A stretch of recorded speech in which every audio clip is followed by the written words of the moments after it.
Bienvenue sur Entertainment Animé. Ici, nous explorons les aventures épiques et inoubliables du monde de One Piece, où Monkey D. Luffy et l'équipage du chapeau de paille naviguent à contre-courant pour réaliser leur rêve de devenir le roi des pirates. Assurez-vous de vous abonner et d'activer la cloche de notification pour ne manquer aucune mise à jour sur l'univers de One Piece. Dans ce chapitre, l'histoire continue avec un moment touchant, la réunion émouvante entre Robin et Soul. Une partie de l'équipage du chapeau de paille est submergée par l'émotion, versant des larmes de joie. Cependant, Luffy, Zoro et Jinbei expriment leur bonheur à travers des sourires chaleureux.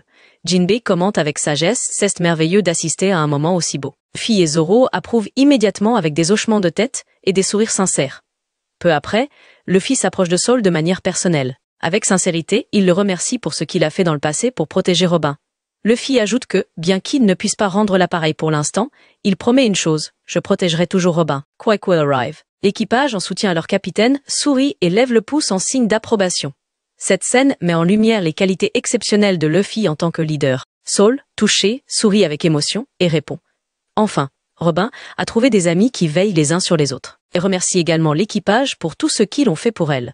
Puis, d'un regard significatif, il se tourne vers Luffy et déclare qu'il est ravi de sa venue, car cela lui a permis de rencontrer enfin Joy Boy. Cette déclaration intrigue Luffy. Fidèle à lui-même, il répond spontanément « Mon nom est Monkey D. Luffy, celui qui deviendra le roi des pirates ». Son esprit vagabonde alors vers Emmet, l'ancien robot de l'île d'Egghead, qu'il avait lui aussi appelé Joy Boy.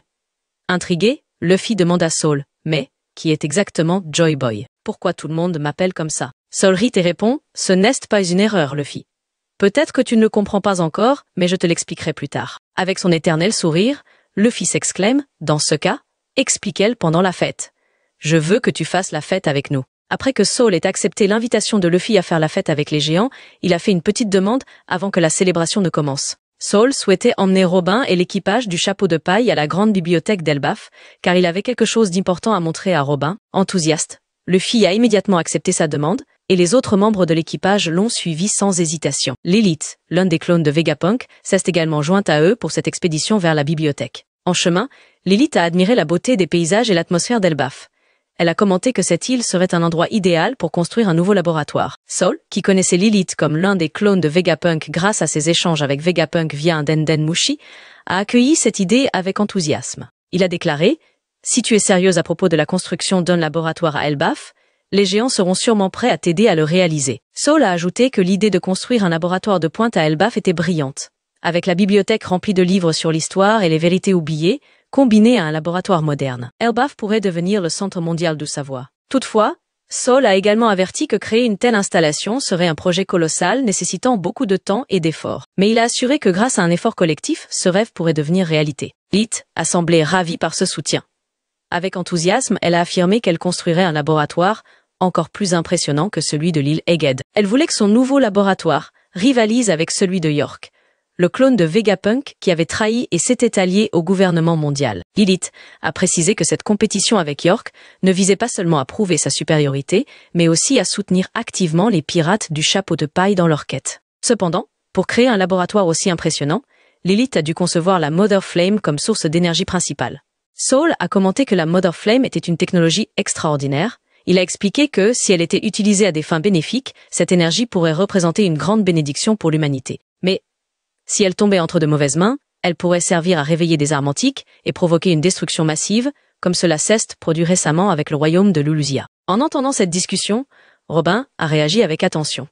Elle a affirmé que l'arme antique utilisée pour détruire le royaume de Lulusia était très probablement Uranus. Robin a justifié son raisonnement. Poséidon se trouve sur l'île des Hommes-Poissons, tandis que Pluton est caché sous Wano Kuni. Par conséquent, ces deux armes ne pouvaient pas être impliquées dans la destruction de Lulusia.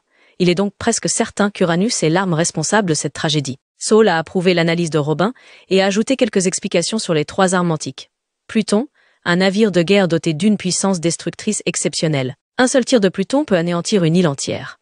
Poséidon, le pouvoir détenu par une princesse sirène, Shirahoshi, qui peut contrôler les Sea Kings. Les Sea Kings sont des créatures marines gigantesques capables de ravager de vastes zones lorsqu'on leur ordonne d'attaquer. Uranus, un objet volant utilisé pour mener des attaques aériennes. Cette arme peut détruire complètement des îles, comme ce fut le cas avec le royaume de Lulusia. Lorsque Soul expliqua cela, l'ombre des trois armes antiques fut montrée, offrant une image de plus en plus terrifiante de leur puissance. Robin semblait choqué.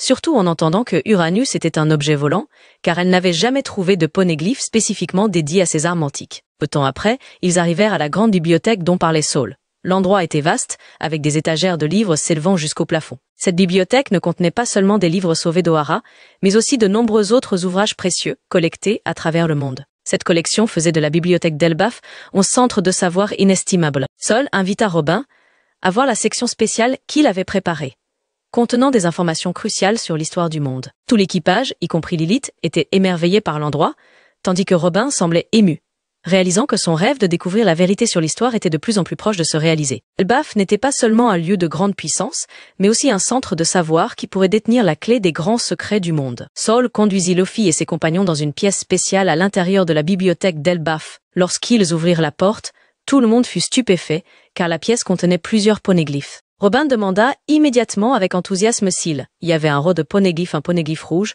très important pour trouver l'île de Laugh-Tale. Cependant, Saul, avec un certain regret, répondit qu'il n'avait pas de rod poneglyphe ici.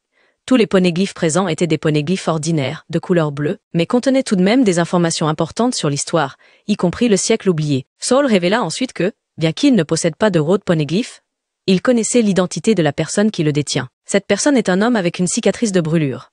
Saul, dont le corps est lui-même couvert de cicatrices de brûlure à cause de l'incident à Oara, précisa immédiatement qu'il n'était pas l'homme en question. Cet homme possède une grande puissance et se déplace de manière mystérieuse, de sorte qu'à ce jour, personne n'a réussi à lui prendre le dernier rod poneglyphe. En entendant cela, Luffy, avec enthousiasme, déclara qu'il trouverait cet homme et lui prendrait le rod poneglyphe. Luffy sait que sans le dernier rod poneglyphe, il serait impossible pour lui de trouver le chemin vers l'île de Laugh-Tale et de réaliser son rêve de devenir le roi des pirates. C'est pourquoi cet objet devient sa priorité absolue. L'explication de Saul révéla également que l'idée de nombreuses personnes qui pensaient qu'il était l'homme avec la cicatrice de brûlure était erronée. Cet homme est une autre personne qui évolue en dehors de la portée de la plupart des gens. La scène se déplace alors vers l'océan, montrant un grand navire noir en route vers Elbaf. À bord de ce navire, le rod poneglyphe rouge est visible, un signe évident que l'homme avec les cicatrices de brûlure possède bien ce poneglyphe. Cet homme arbore une expression menaçante, souriant d'une manière qui donne l'impression qu'il a un grand plan pour Elbaf. Le but de ce navire reste mystérieux, mais il est clair que cette personne représentera une menace sérieuse pour Luffy et ses alliés. Retour à la bibliothèque, Robin commence à lire un poneglyphe ordinaire, soigneusement conservé dans cet endroit. Pendant ce temps, les autres membres de l'équipage explorent la collection impressionnante de livres dans la bibliothèque d'Elbaf. Cependant, Luffy et Zoro semblent totalement indifférents aux livres. Ils sont simplement assis, détendus, sans montrer le moindre intérêt pour la lecture. Voyant l'attitude de Zoro, Moselle, l'un des géants gardiens de la bibliothèque, lui dit qu'il pourrait y avoir des ouvrages qui capteraient son intérêt. Moselle explique qu'il existe des livres et des rouleaux traitant des épées légendaires et des techniques de sabre secrètes depuis longtemps oubliées. En entendant cela, Zoro montre immédiatement de l'intérêt. Sol demande à l'un des géants de conduire Zoro vers la section de la bibliothèque où sont conservées ses œuvres. Ces livres et rouleaux pourraient offrir à Zoro de nouvelles connaissances et, peut-être, des techniques légendaires qui amélioreront ses compétences. Après le départ de Zoro, Sol s'assoit en face de Luffy. Il lui dit qu'il y a une grande vérité qu'il souhaite lui révéler. Mais avant que cette conversation ne puisse commencer, l'histoire se déplace vers une autre partie d'Elbaf, où le chaos règne dans la forêt. Dans la forêt dense, plusieurs géants sont mystérieusement tombés. Leurs corps gisent au sol et l'expression de peur est toujours visible sur leur visage. Au milieu de cette situation, un autre géant reste debout, bien qu'il soit pâle, tenant une arme. Peu de temps après, ce géant tombe également à cause d'une attaque mystérieuse. Apparemment, la silhouette responsable de ce chaos est celle qui est apparue dans les 2 derniers chapitres. Cette silhouette a une taille similaire à celle d'un être humain normal, mais sa puissance est énorme, capable de vaincre les géants avec facilité. Son identité reste floue, mais ses actions et sa force commencent à créer la terreur à Elbaf. Scène se déplace ensuite dans la bibliothèque, où Sol commence à révéler la vérité à Luffy. Il explique pourquoi Luffy est souvent appelé Joy Boy. Sol dit que la raison principale est que Luffy possède le pouvoir du dieu Soleil Nika, tout comme une figure du royaume ancien dans le passé. Cette figure était également connue sous le nom de Joy Boy, et quiconque possédant le pouvoir de Nika dans l'avenir deviendra le nouveau Joy Boy. Luffy est choqué d'apprendre cela pour la première fois. Cependant, il commence à comprendre certaines choses, notamment en ce qui concerne la forme de liberté qu'il possède, connue sous le nom de Gear 5. Sol souligne que ce changement fait partie du pouvoir du dieu Soleil, qui est connu sous le nom de guerrier de la libération. Voilà une théorie intéressante qui pourrait se réaliser dans le chapitre 1134. Qu'en pensez-vous? N'hésitez pas à partager vos avis dans les commentaires.